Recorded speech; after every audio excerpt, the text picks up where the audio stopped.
লোকসভায় এক দেশ এক ভোট বিল পেশ, অভিষেকের নিশানায় মোদী সরকার।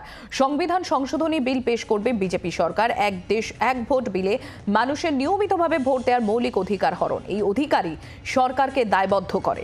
এই বিল গণতন্ত্রের ভিতের উপর আঘাত। সোশ্যাল মিডিয়ায় পোস্ট অভিষেক বন্দ্যোপাধ্যায়।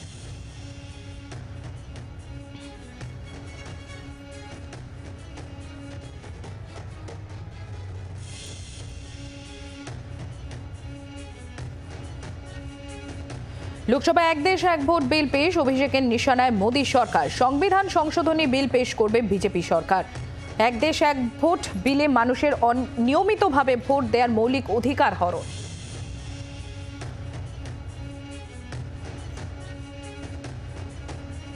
প্রবীর চক্রবর্তী আমাদের প্রতিনিধি রয়েছেন আমাদের সঙ্গে। প্রবীর, এর আগেও একাধিকবার এই এক দেশ এক ভোটের বিলের বিরোধিতা করে এসছে তৃণমূল কংগ্রেস, আর এবারেও সোচ্চার অভিষেক বন্দ্যোপাধ্যায়। ঠিক আজই যখন সেই বিল পেশ হওয়ার কথা। দেখো, আজকে এখন এক দেশ এক ভোট এই বিল আনতে চলেছে সংবিধানকে সংশোধন করে কেন্দ্রীয় সরকার। তৃণমূল কংগ্রেস কিন্তু সর্বোচ্চ শক্তি দিয়ে এই বিল আটকাবার তারা যে চেষ্টা করবে, সে কিন্তু ইতিমধ্যে তাদের ইঙ্গিতে বা বিভিন্ন বক্তব্যে স্পষ্ট, তৃণমূল নেতৃত্ব থেকে শুরু করে অভিষেক বন্দ্যোপাধ্যায়ের বক্তব্যে।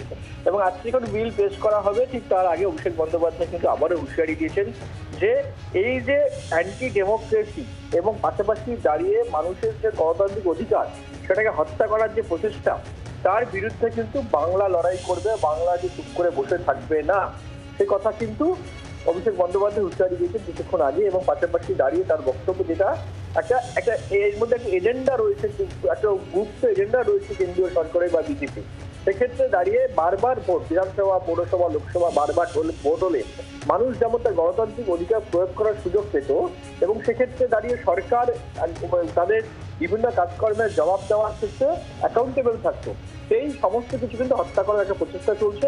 এবং এটা একটা যে শুধু বিল এনে ডেমোক্রেসিকে হত্যা করার চেষ্টা চলছে তাই নয়, এই যে সংবিধান যারা তৈরি করেছেন, বিশেষ করে বি আর আম্বেদকর, তাদের যে সিফাই, সেটাকেও কিন্তু হত্যা করার প্রচেষ্টা চলছে। এর বিরুদ্ধে বাংলা যে গর্জে উঠবে, বাংলা যে প্রতিবাদ করবে সর্বোচ্চভাবে, তার হুঁশিয়ারি কিন্তু অভিষেক বন্দ্যোপাধ্যায় দিয়েছেন কিছুক্ষণ আগে। ধন্যবাদ প্রবীর। আমরা কথা বলছিলাম, আমাদের প্রতিনিধি প্রবীর চক্রবর্তী ছিলেন আমাদের সঙ্গে। এবার আপনাদের শোনাবো অভিষেক বন্দ্যোপাধ্যায় গতকাল ঠিক এই নিয়ে কি বলেছিলেন সংসদ চত্বরে দাঁড়িয়ে।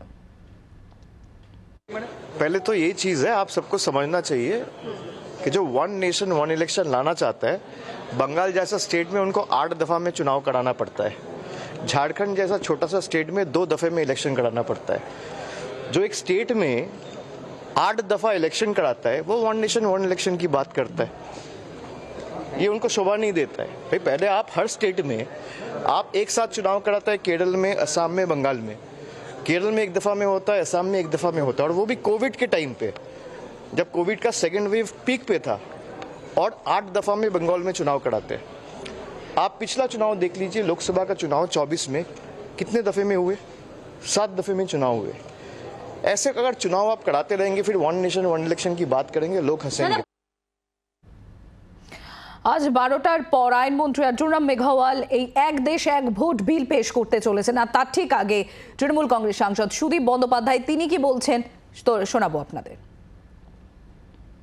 আগে নির্বাচনী প্রক্রিয়াকে যদি ঠিক চালাতে হয়, তাহলে দলত্যাগ বিরোধী আইনকে আগে সঠিক করি। অ্যান্টি ডিফেকশন লকে এই অবস্থায় রেখে কখনো এই বিল আনা সম্ভব।